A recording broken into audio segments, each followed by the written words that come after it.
Bienvenue sur Boîte Magique. Aujourd'hui, nous plongeons dans le monde minuscule et pourtant redoutable des insectes et de certains arthropodes proches. On estime que, pour chaque être humain, des millions d'insectes vivent sur Terre. La plupart sont inoffensifs, et beaucoup sont même indispensables à la pollinisation ou à la décomposition des matières organiques. Toutefois, une partie d'entre eux peut se révéler réellement dangereuse, vecteurs de maladies, dards terriblement douloureux, morsures au venin redoutable, ou même comportements agressifs en meute. Voici 10 espèces qu'il vaut mieux ne pas contrarier. Installez-vous confortablement.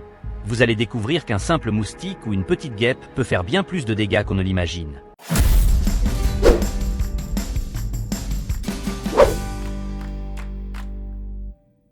La mouche domestique. On croise la mouche domestique dans quasiment toutes les régions habitées. Elle semble inoffensive, se contentant de bourdonner et de se poser sur les aliments. En réalité, elle transporte des quantités astronomiques de microbes. Plus de 300 types de bactéries, virus et parasites ont été recensés dans ses pattes ou sur son abdomen. Ces micro-organismes peuvent causer des maladies comme la fièvre typhoïde, la dysenterie ou même la tuberculose. Lorsque la mouche se pose sur de la nourriture, elle peut y déposer ses germes, sans parler de ses excréments. Dans certains pays tropicaux où l'hygiène est précaire, la mouche fait partie des causes majeures de propagation de maladies. De plus, des espèces géantes de mouches, comme Goromida aero en Amérique du Sud, peuvent atteindre plus de 7 cm de long, ajoutant un facteur impressionnant à la simple mouche.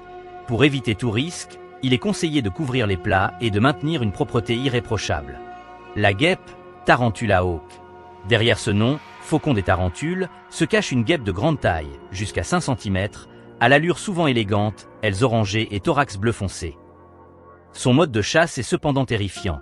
La femelle traque les araignées, surtout les tarentules, et les paralyse d'un coup d'aiguillon pour ensuite déposer un œuf sur leur corps. La larve se nourrit de l'araignée paralysée, la dévorant de l'intérieur. Pour l'humain, la piqûre de la Tarantula hawk est réputée comme l'une des plus douloureuses. Des entomologistes qui l'ont subi décrivent un choc foudroyant, heureusement de courte durée, quelques minutes, mais si intense qu'on ne peut rien faire d'autre que hurler. Heureusement, cette guêpe n'est pas agressive envers nous et ne pique que si on la manipule ou qu'on dérange son nid. Mieux vaut donc la laisser s'attaquer à ses proies en paix. Sous ses dehors de petites boules de poils soyeux, la puce caterpillar figure parmi les larves les plus venimeuses.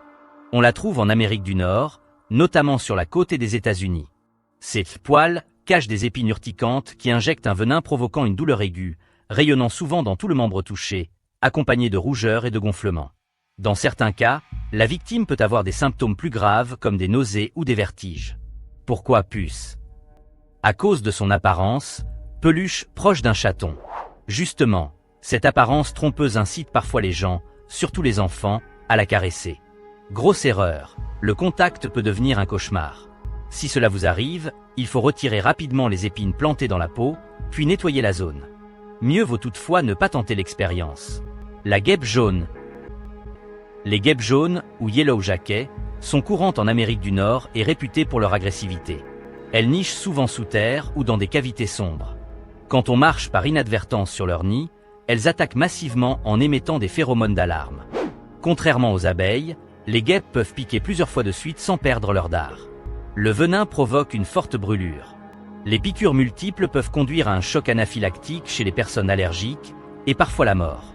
Même si la guêpe jaune se nourrit de nectar ou de déchets autour des poubelles, elle se montre rapidement irritable quand on approche de son nid. Il est donc conseillé d'être vigilant lors de randonnées ou de pique-niques pour éviter qu'une simple balade ne tourne à l'attaque collective. Le coléoptère blister beetle. Dans l'univers des coléoptères, on trouve des espèces gigantesques, comme le titan beetle de 16 cm ou l'hercule beetle de près de 19 cm. Mais c'est surtout le blister beetle, coléoptère vésicant, qui préoccupe car il sécrète une substance irritante, cantharidine. Au contact de la peau, elle provoque des cloques douloureuses, d'où son nom blister.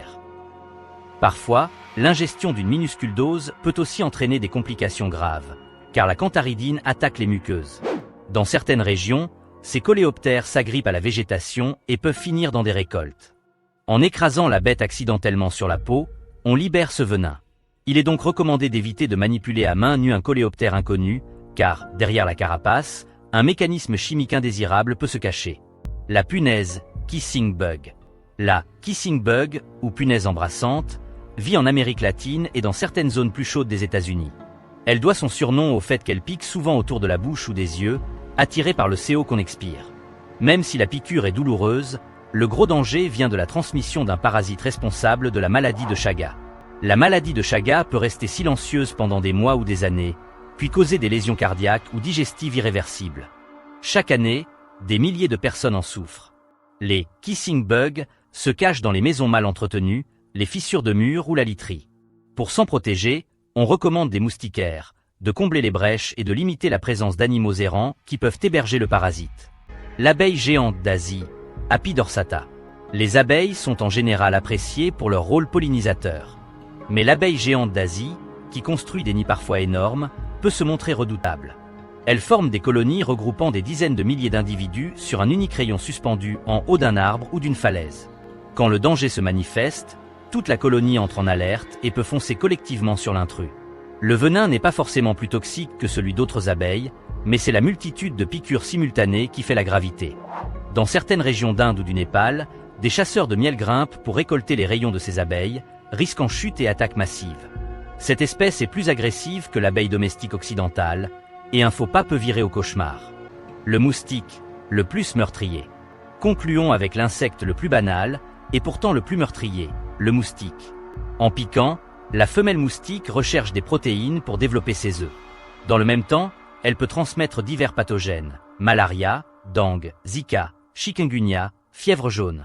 Les chiffres évoquent plusieurs centaines de milliers, voire plus de 700 000 morts annuelles dues aux maladies transmises par les moustiques, ce qui en fait l'animal le plus dangereux pour l'homme.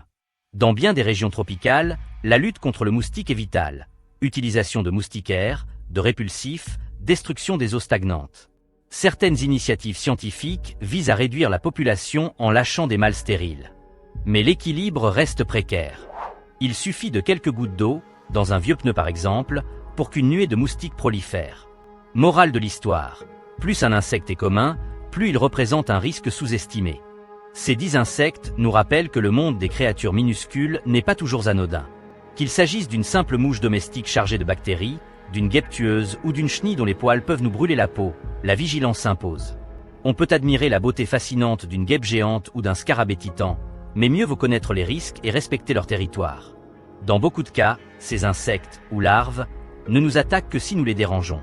Il suffit donc de prendre quelques précautions, ranger sa nourriture, porter des manches longues, éviter de manipuler à main nue un insecte inconnu, et consulter un médecin en cas de piqûre suspecte ou de symptômes inhabituels.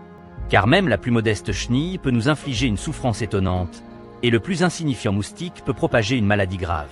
En fin de compte, la diversité des insectes forme un pilier de la biodiversité, et leur rôle dans les écosystèmes est irremplaçable. Cependant, un brin de méfiance ne fera pas de mal. Merci d'avoir suivi Boîte Magique, et n'hésitez pas à commenter si vous avez déjà eu affaire à l'un de ces insectes.